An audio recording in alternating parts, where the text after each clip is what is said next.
जय हिंद बच्चों। देखिए आज का जो लेक्चर होगा वो बेसिकली टेंस के ऊपर होगा। 10वीं और 12वीं के बोर्ड के एग्जाम्स होने वाले हैं और ये टेंस 100% श्योर है आप लोगों का आएगा, तो इसलिए बहुत ही इजीली तरीके से इसे हम आज के लेक्चर में समझेंगे। देखो आप सभी पढ़े हो, 5वीं 4थी क्लास से हम टेंस करना शुरू करते हैं, लेकिन 12वीं में आने के बाद भी बच्चों को टेंस नहीं आती। ऐसा क्यों? तो इसके लिए बहुत ही इजीली एक फॉर्मूला लेके आया हूं मैं। मुझे उम्मीद है आप लोगों को बहुत अच्छा लगेगा। देखिए 10वीं और 12वीं के एग्जाम में जो टेंस आते हैं वो क्या आता है? फिलअप्स आता है। तो आखिरकार इन फिलअप्स को भरने का कुछ तो ऐसा क्रिएटिविटी करने की जरूरत है ताकि बच्चों को आसानी से समझ आए।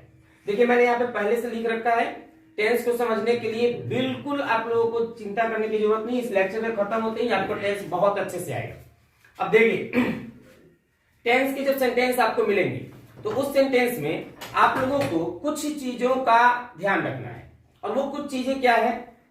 सबसे पहले अगर सेंटेंस को आप फिल करने के लिए जा रहे हो, पेपर में एग्जाम में बैठे हो, सेंटेंस आपके क्वेश्चन पेपर में आप पढ़ लिए, तो सबसे पहले आप उसमें ये ढूंढो कि क्या सेंटेंस के लास्ट से, अगर कोई सेंटेंस लिखा गया है तो उस सेंटेंस के लास्ट से एक या दो वर्ड छोड़कर क्या उसमें सिंस या फॉर है?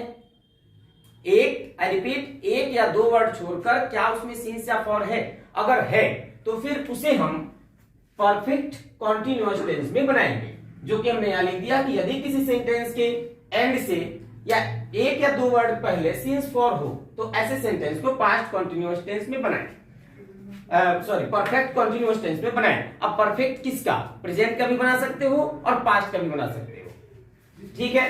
अब अगर सपोज करो कि ये सिंस और फॉर नहीं है, कोई बात नहीं है, आप आगे बढ़ो उससे और फिर देखो कि क्या उस सेंटेंस में कोई पास्ट टाइम दिया गया है, जैसे बीता हुआ समय को दिया हुआ है, लास्ट सैटरडे ऐसा कुछ दिया है, लास्ट संडे, या फिर आज का जो डे है उससे पहले जो बीत चुका है वो कोई ऐसा डे है, डेट है। अगर ऐसा है तो उसको हम पास्ट टेंस में बनाएंगे। अब समस्या ये कि पास्ट के 4 काइंड्स, तो किस में बनाएं? भाई किसी में भी बना दो, चारों में सही होगा एकदम। आपका जो ट्रांसफॉर्मेशन है वो सही होना चाहिए।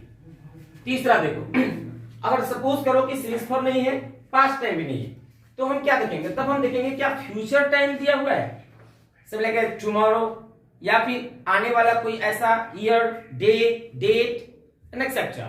अगर आपको ये लगता है कि हाँ इसमें फ्यूचर टाइम दिया गया है तो उसको आप फ्यूचर टेंस में बनाओ। और फ्यूचर में लास्ट आपका है, अगर मान लीजिए कि सिंस फॉर नहीं है, पास्ट टाइम भी नहीं दिया, फ्यूचर टाइम भी नहीं दिया, तो आप क्या करोगे?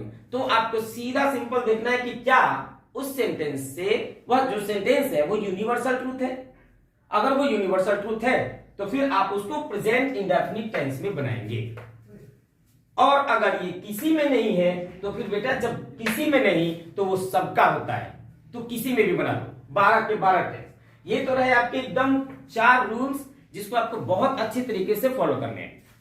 एक बार आप पढ़ोगे याद हो जाएगा। पहला रूल क्या बताया हमने? आई रिपीट, सिंस फॉर अगर है तो फिर परफेक्ट कॉन्टिन्यूअस में बनाइए, नहीं है अगले स्टेप पे आइए। क्या पास्ट टाइम है? अगर है तो पास्ट टेंस में बनाइए, नहीं है तो नेक्स्ट स्टेप देखो, फ्यूचर टाइम है तो फ्यूचर टेंस, नहीं है तो फिर नेक्स्ट यूनिवर्सल ट्रूथ है तो प्रेजेंट इंडेफिनिट टेंस में, और अगर यूनिवर्सल ट्रूथ भी नहीं है तो फिर आप इसको किसी भी टेंस में बना सकते हो। 12 के 12 टेंस यहां पे है। अब चूंकि आपको टेंस के लिए सिर्फ 2 चीजों की जरूरत होती है, पहला हेल्पिंग वर्ब और दूसरा मेन वर्ब, वर्ब का फॉर्म। तो भाई इतना ही आपको ध्यान रखना है। देखो कोई भी सेंटेंस, अभी मैं इस वीडियो में आगे आपको बताने वाला हूं कि एक ही सेंटेंस के हम बहुत सारे आंसर्स लिख सकते हैं। और आई थिंक आप लोगों के लिए बिल्कुल पहली बार ऐसा वीडियो लेके आया हूं मैं।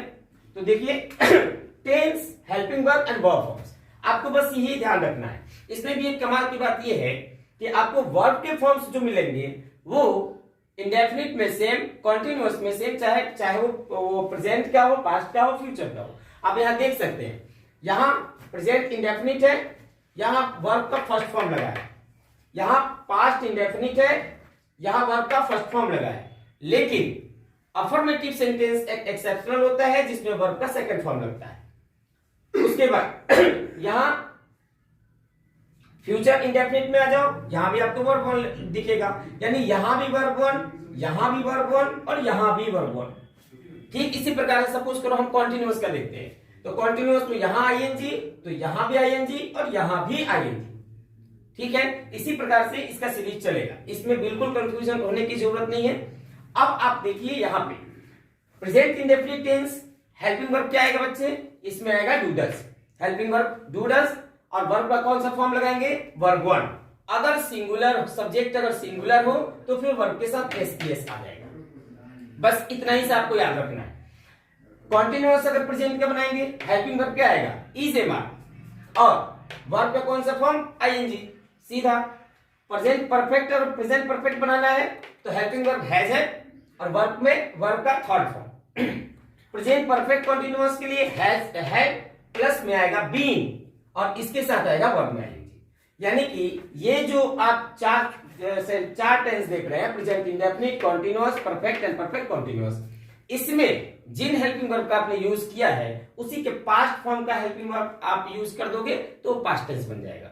जैसे यहां हमने डू डज लिया था प्रेजेंट इंडेफिनिट में, यहां आया पास्ट इंडेफिनिट, इसी डू डज का पास्ट होता है डिड। सिंपल, वर्ब चेंज नहीं है, यहां भी वर्ब वन था, यहां भी वर्ब वन ही है, बट ये डिड कब लगेगा या डू डज कब लगता है, जब नेगेशन शुरू हो जाए सेंटेंस में। अफर्मेटिव में डू डज नहीं आएगा और अफर्मेटिव में डिड भी नहीं आएगा। तो अफर्मेटिव सेंटेंस अगर पास्ट का बना रहे हैं आप, तो आपको ध्यान रखना है कि उसमें डिड नहीं आएगा, उसमें सिर्फ वर्ब टू आएगा। ओके देखिए, उसके बाद प्रेजेंट कॉन्टिन्यूअस टेंस इजीएमआर है, सेम इसी का पास्ट फॉर्म हमने यहां पे यूज कर दिया है वाज वर्ब। बाकी वर्ब यहां भी आईएनजी, यहां भी आईएनजी, कोई घबराने की जरूरत नहीं, बिल्कुल इजीली समझो।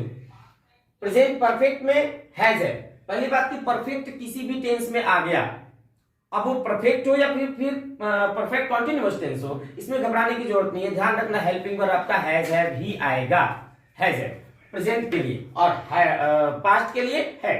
तो इसलिए यहां पे हैज है था तो यहां हमने हैड कर दिया, यहां भी हैज है था तो यहां भी हमने हैड कर दिया, और इस प्रकार से आपका पास्ट टेंस भी खत्म। नेक्स्ट देखो फ्यूचर टेंस। फ्यूचर इंडेफिनिट में शैल विल के साथ वर्ब का फर्स्ट फॉर्म लगाओ। फ्यूचर कॉन्टिन्यूअस में शैल बी विल बी के साथ वर्ब में आईएनजी आ जाएगा। फ्यूचर परफेक्ट में शैल विल के साथ हैव आएगा, यानी कि शैल हैव विल हैव, और इसके साथ वर्ब का थर्ड फॉर्म। और फ्यूचर परफेक्ट कॉन्टिन्यूअस में shall have will have plus में बीन और प्लस में वर्ब में आईएनजी। बस ये 12 लाइन आपको याद करने हैं बहुत अच्छे तरीके से। इसके बाद टेंस आप कोई भी इजीली बना सकते हैं, समझ गए। अब हम आपको एग्जांपल्स के लिए चलते हैं। सपोज करो कि अगर हमने यहां लिख दिया आई डैश क्रिकेट और ब्रैकेट में डाल दिया हमने play, I dash cricket bracket में डाल दिया हमने प्ले। इस प्ले का यहां पे वर्ब फील करना है आपको, तो क्या अगर हम वर्ब वन का वन ही डाल दे, प्ले का प्ले, तो आई प्ले क्रिकेट, मैं क्रिकेट खेलता हूं, इज इट राइट और रॉन्ग, इट इज राइट। ये प्रेजेंट इंडेफिनिट टेंस हो जाएगा, आई के साथ कभी भी एस एस नहीं आता, तो इंडेफिनिट के लिए आपका प्ले का प्ले सही है। लेकिन चलो क्लास में 2 स्टूडेंट हैं, एक कह रहा है कि मैं इसको परफेक्ट में बनाना चाहूंगा, तो क्या ये परफेक्ट प्रेजेंट का परफेक्ट नहीं बनेगा? बिल्कुल बनेगा। कैसे? यहां देखिए प्रेजेंट परफेक्ट में आपको क्या लगाना था, हैज हैव और वर्ब का थर्ड फॉर्म, यानी कि आई में आ जाएगा हैव और इसके साथ वर्ब का थर्ड फॉर्म आएगा प्ले, तो आई हैव प्लेड क्रिकेट, ये आपका परफेक्ट हो गया। इसी तरीके से इसको मान लीजिए अगर हम कहते हैं कि नहीं इसको मुझे पास्ट कॉन्टिन्यूअस में बनाना है, तो क्या ये मैं बना सकता हूं कि नहीं? तो देखो पास्ट कॉन्टिन्यूअस में आई के साथ आ जाएगा वॉज और प्ले में आ जाएगा आईएनजी। तो अगर आप लिखते हो वॉज प्लेइंग, तो ये हो गया आपका past continuous tense, I was playing cricket. समझ गए बेटा? तो इसी तरीके से इस सेंटेंस को हम किसी भी टेंस में बना सकते हैं। ठीक है बच्चों, अभी हम लोगों ने टेंस के बारे में बेसिकली हर चीज आपके सामने मैंने रखा और hope you understand very well about this topic. Next class में मिलते हैं, इसके विद एग्जांपल्स आपको आगे का कंटिन्यू करेंगे और नेक्स्ट वीडियो में आपका टेंस 100% खत्म हो जाएगा। इसके बाद आपको कोई चिंता करने की जरूरत नहीं है। तो सो प्लीज आप लोग इसको नेक्स्ट इसका पार्ट जरूर देखें। ठीक है, जय हिंद।